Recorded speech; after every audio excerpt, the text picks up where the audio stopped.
Oke,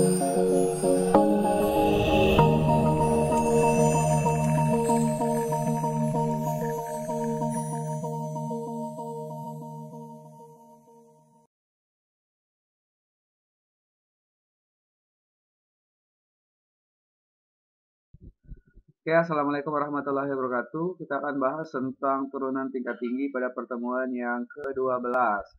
Kita sudah punya contoh 3. Saya langsung pakai contoh ya. Yang ini yang ada di kotak 1, kotak 2, dan kotak 3. Nah, turunan tingkat tinggi itu maksudnya turunan yang diturunkan berkali-kali ya. Jadi kalau kemarin kita punya turunan pertama, yaitu lambangnya Y, absen gitu ya.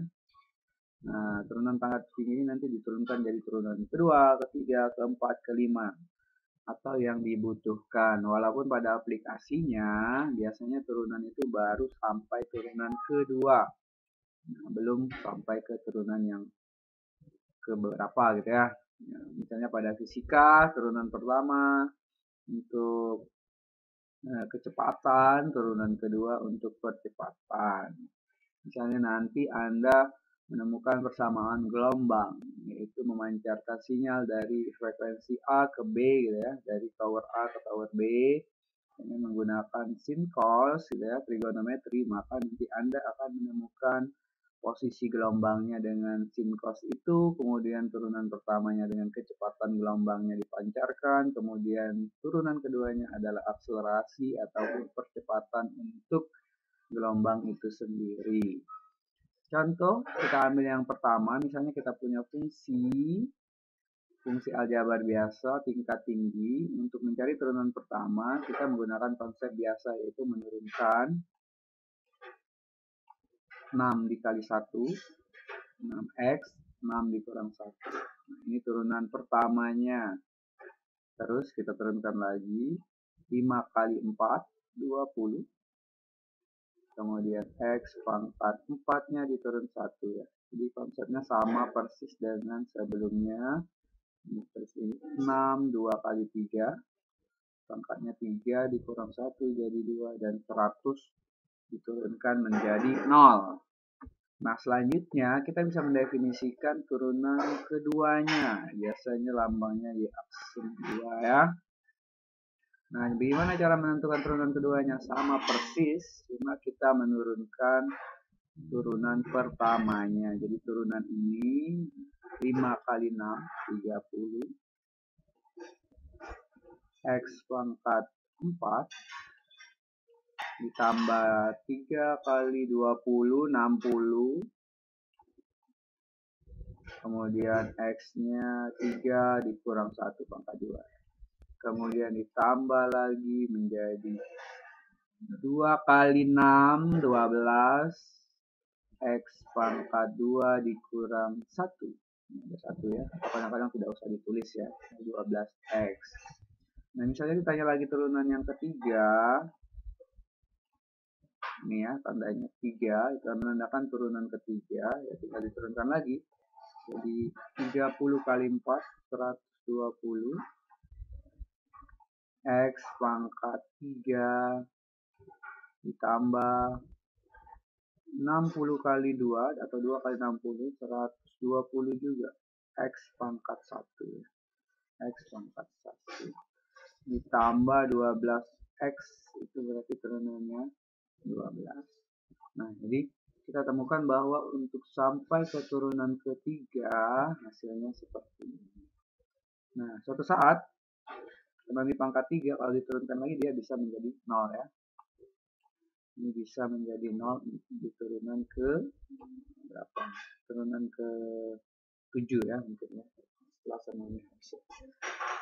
Nah, inilah yang dinamakan dengan turunan tingkat tinggi. Jadi bisa diturunkan ke pertama, kedua, ketiga, keempat, kelima sesuai dengan kebutuhannya. Nah, cuma nanti dalam aplikasinya tadi yang saya bilang, saya katakan bahwa biasanya yang terpakainya ada di sini ya. Nanti ada tentang nilai maksimum minimum atau titik belok ya. Nanti ada hubungannya ke aplikasinya. Kemudian kalau soal yang kedua, ini yang pertama ya. Yang kedua, ini harus diingat ada sin cos-nya, berarti kita harus ingat bahwa turunan kemarin kalau kita punya Y sama dengan sin X, ini ada sin X. Nah, turunannya kita ingat bahwa Y aksen yang pertama itu adalah cos X. Nah, kita punya Y sama dengan cos X, maka turunannya itu adalah min. Jadi jangan lupa dia ada min sin X. Nah, ini mohon dicatat ya, bila perlu dihafal karena akan digunakan juga untuk integral. Nanti yang namanya turunan turun, integral naik ya. Jadi dia akan berputar-putar di situ saja, sin cos. Cuma nanti ada tambahan negatif. Nah, untuk soal nomor 2 kita punya bahwa turunan pertamanya adalah 4. Nah, turunan dari cos menjadi min sin X saya tuliskan dalam kurung sin 3X. Cuma dia ada rantainya sedikit di 3X menjadi 3. Nah, kita kurungkan aja nih biar tidak terkalikan 3X dengan 3. Karena 3X berbeda dengan 3. Tidak boleh menjadi 9X. Sehingga turunannya menjadi 3-nya dengan 4, 12, min 12, sin 3X. Nah, ini turunan pertamanya. Jadi nanti misalnya kita punya persamaan gelombang gitu ya. Gelombang Y sama dengan cos 3X, maka turunan pertamanya adalah min 12 sin 3X. Ingat, turunan dari 3X tidak dikalikan dengan 3X. Nah, turunan keduanya saya cari dengan hal yang sama karena ini konstan min 12 sama min 12. Turunan dari sin saya kurung aja biar tidak tergabungkan. Sin itu sesuai kotak atas itu adalah cos 3x cos 3x kemudian 3x nya ini turun menjadi 3. Lagi-lagi dia tetap rantai. Jadi min 12 tetap, sin 3x menjadi cos 3x, karena 3x masih bisa diturunkan jadi 3, maka dikali 3. Ini yang sejenis 3 dan min 12, bukan 3 dengan 3x ya. Lagi cos ini menandakan dia sudut, menjadinya min 36 cos 3x ya. Nah, ini terus diturunkan menjadi turunan tingkat tinggi ya. Tetapi dijamin dia tidak akan menjadi 0. Kenapa tidak akan jadi 0? Karena dia akan selalu balik sin, cos, sin, cos, sin, cos gitu ya. Jadi ada sin, nanti yang berubah tinggalkan. Dia seolah-olah menjadi siklus. Sin menjadi cos, cos menjadi sin ya. Benar-benar turunan tingkat tinggi. Kemudian yang terakhir kita punya soal nomor 3. Seperti ini nomor 3 yaitu turunannya adalah gabungan aljabarnya ada di sini gitu ya. 5 kali 4 20. 5 kurang 1 4 pangkatnya dikurang ada 1 sini tidak kelihatan. Kemudian kita lagi di sini ada sin turunannya adalah cos 2x. Cuma karena dia 2x ada rantainya turunan 2x yaitu 2. Sehingga tuliskan yang bagus, hati-hati antara 2x dan 2 berbeda ya. Jadi biarkan sendiri 2x pangkat 4 min 2. Ini bisa kita lepas tanda turunnya cos 2x. Ini turunan yang jadi jangan sampai Anda menuliskan cos 4x, itu berbeda ya. Ini turunan keduanya, kita fokus turunan 1 dan 2 ya. Turunan keduanya ini 2 itu sama dengan kalikan lagi 80 ya, 4 kali 20. X pangkat turunannya sekali, 4 menjadi 3. Kemudian konstanta 2 tetap. Kemudian cos menjadi min sin. Min sin 2x. 2x-nya ternyata kompleks. Kita harus turunkan lagi menjadi 2. Sehingga kita dapatkan 80 x pangkat 3 min 4 ini ya, 2 kali 2 yang belakang. Min jadinya positif. Sin 2x. Ini yang kita temukan ya. Di ini rumus turunan tingkat tinggi. Dia bisa diturunkan ke turunan pertama, 2, 3, dan selanjutnya yang diinginkan ya. Nah, karena ini juga ada sin cosnya, dia mungkin tidak akan menjadi turun selama dia tidak disubstitusikan. Oke, kita lanjut lagi di persamaan. Oh, salah ya. Kita lanjut lagi di contoh aplikasi turunan tingkat tinggi. Ya. Nah, misalnya kita punya ya dalam fisika ataupun dalam dunia kalian nanti ada persamaan gelombang atau persamaan apa ini ya? Persamaan sinyal ya, memancarkan sinyal dari tower A ke tower B gitu ya. Memancarkan sinyal memancarkan pesan dengan sinyal tertentu yaitu dengan posisi. Ini ada namanya persamaan posisi S ya. Kadang-kadang dinamakan dengan salah. Ini maksudnya S posisi dalam T ya, posisi dalam satuan waktu dengan S dalam senti dan T dalam detik. Nah, kita akan tentukan persamaan kecepatannya. Kita punya persamaan posisi seperti ini. Kita akan temukan persamaan kecepatannya ya untuk A ya. Kita akan jawab A, maka persamaan kecepatannya itu adalah turunan pertama dari S itu. Jadi Ft, F itu adalah velocity, kecepatan, adalah turunan pertama S aksen T. Di turunan pertama dari S. Nah, apa turunan pertamanya? Ya, tinggal kita kerjakan. Hasilnya adalah 2T pangkat 3, berarti 3 kali 2, 6. T pangkat 2 min turunan dari 12T yaitu 12. Nah, ini namanya turunan dari posisi yang dinamakan dengan persamaan kecepatan benda. Ini persamaan kecepatan benda. Nah, kalau yang B-nya kita akan tentukan bahwa tentukan kecepatan benda pada saat T sama dengan 1. Nah, ini fungsi T tadi. Jadi kita ganti T-nya itu dengan 1 semuanya.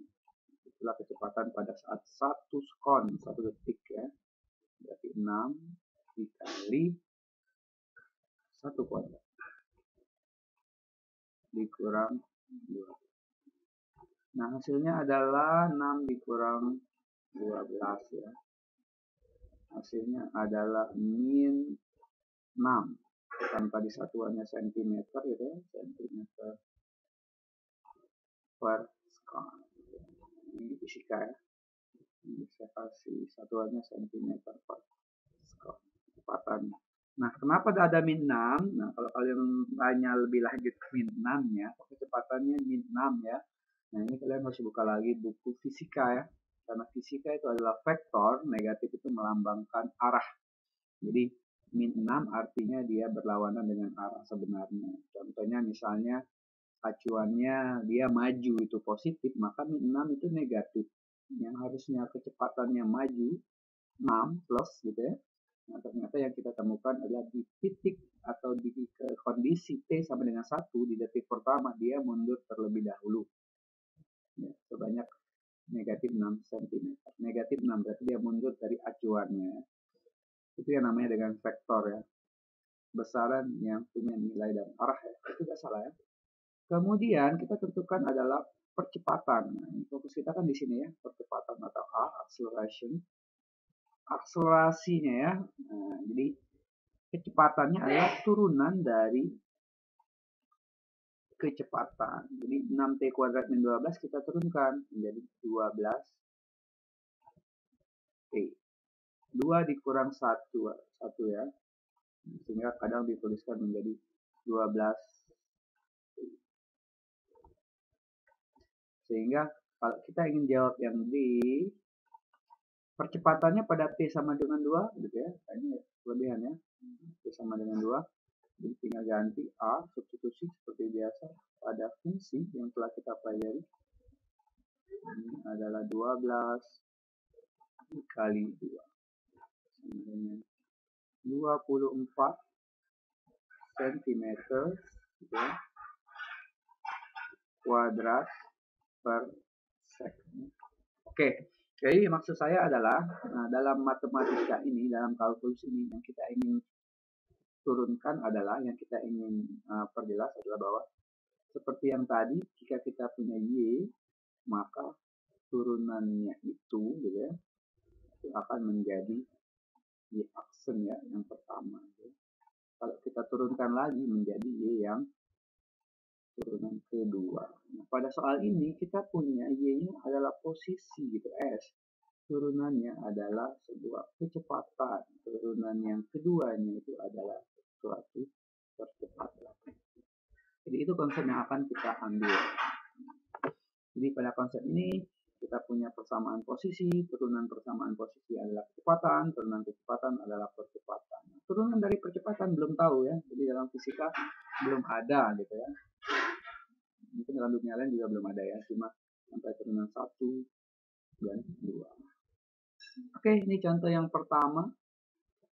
Saya rasa mudah ya, tinggal menurunkan dan mensubstitusi. Oke, ya ini contoh yang kedua, hampir sama persis ya, cuma nanti ada perbedaannya di B, kapan kecepatannya positif, kapan kecepatannya 0, kapan titik bergerak mundur kiri kanan, kapan percepatannya positif, kapan kecepatannya, ya itu ya, ini ada 5 pertanyaan. Nah, sebuah titik bergerak sepanjang koordinat mendatar sedemikian hingga, ini persamaan posisi ya, S, ST, yang harus kita ingat bahwa nanti ST gitu ya, persamaan posisi, jika diturunkan dia akan menjadi velocity ya, kecepatan. Ini konsep yang harus kita ingat. Velocity diturunkan dia akan menjadi suatu acceleration, percepatan ya. Nah, ini yang akan kita bawa. Nah, untuk menjawab pertanyaan ini semuanya sudah ada di konsep matematika yang sudah kita pelajari. Oke. Yang pertama, kapan kecepatannya 0? Nah, otomatis kita harus cari dulu persamaan kecepatan. Sehingga Ft itu adalah turunan pertama S aksen T, turunan pertama dari posisi ya. Turunan pertamanya adalah kita turunkan 3 kali 1 T kuadrat min 12 kali 2, 24 T ya, plus 3. Nah, ini baru persamaan posisi. Sedangkan min 30 habis ya, hilang ya. Nah, kapan kecepatannya 0? Berarti kita harus definisikan nanti. Kapan ya? Pada saat T-nya berapa? Gitu. Berapa nilai T-nya? Agar suatu saat saya tahu benda itu punya kecepatannya 0 atau berhenti ya, tidak punya kecepatan, dia berhenti. Kayak kita naik motor, maka dia akan berhenti suatu saat. Kapan dia akan berhenti? Pada saat direm gitu ya. Direm itu pada saat detik keberapa gitu ya. Nah, sehingga kita akan punya persamaan Pt sama dengan 0, berarti kita punya 3 T kuadrat min 24 T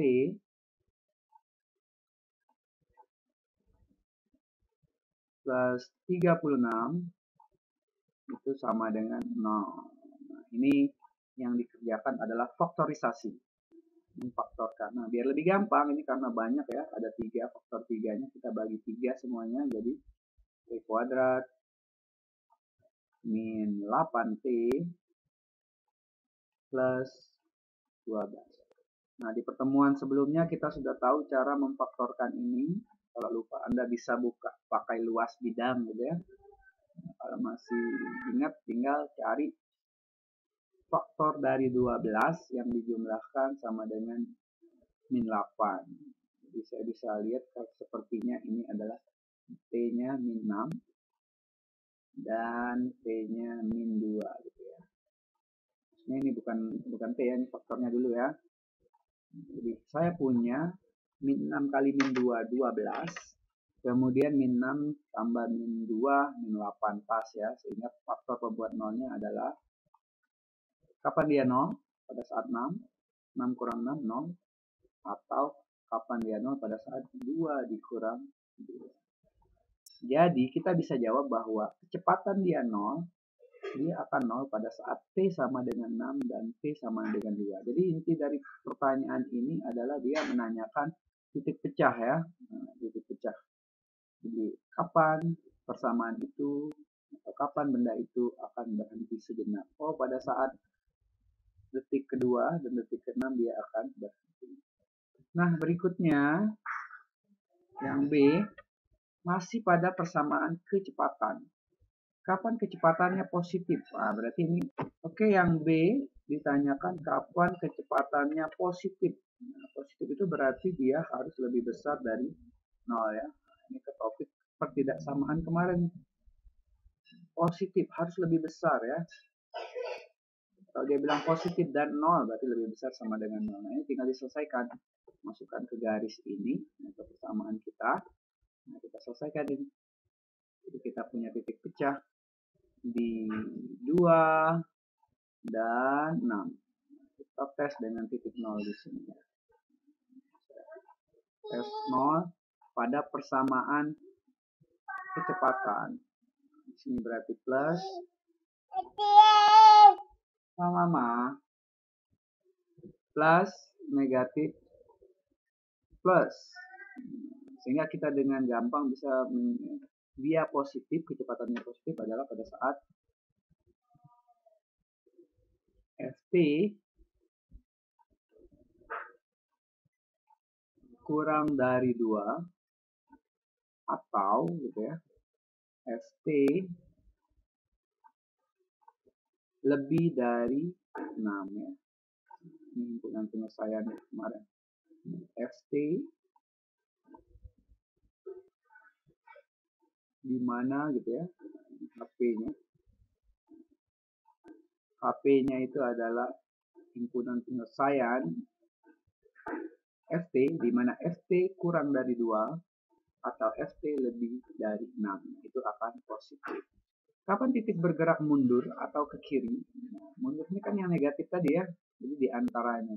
Jadi dengan sangat mudah kita bisa jawab yang C. Saya kasih yang C di sini ya. Nah, C.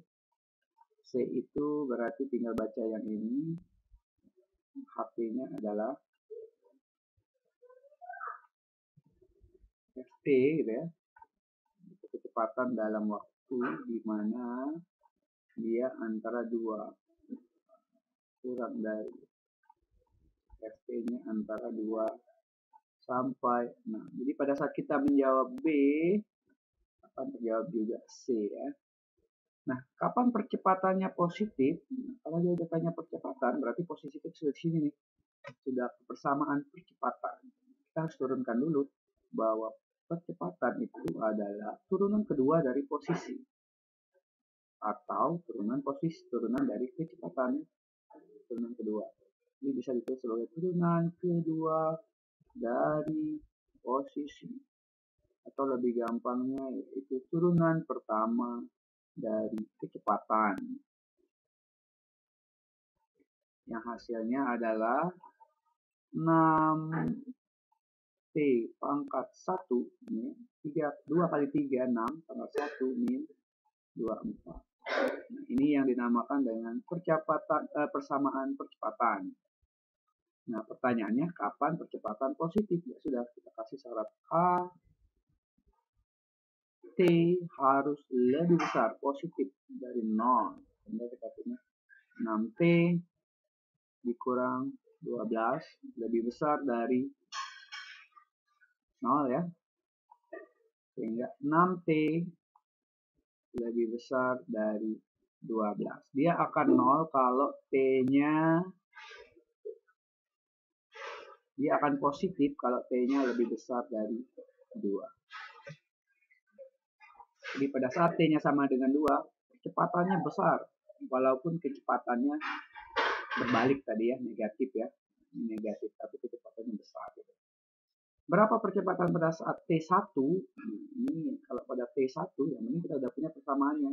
Hingga A1, masukkan seperti 6 kali 1 min 24. Jadi 6 dikurang 24 ya, hasilnya adalah min 18. Satuannya tadi apa? Misalnya cm kuadrat per sekon gitu ya. Ini sama ya, karena kecepatan vektor, percepatan juga otomatis vektor, dia berlawanan ya. Jadi percepatannya negatif. Oke. Jadi intinya ini kita punya posisi, turunan pertamanya adalah percepatan, turunan pertama adalah kecepatan, turunan keduanya adalah percepatan. Nah ini saya ambil contoh di dunia fisika ya, yang dekat ke teknologi informasi. Hasilnya nanti saya kasih juga di soal di classroom persamaan gelombang ya, yang dekat dengan dunia kalian. Oke, nah, saya rasa cukup untuk pertemuan kali ini. Terima kasih. Saya akhiri. Assalamualaikum warahmatullahi wabarakatuh.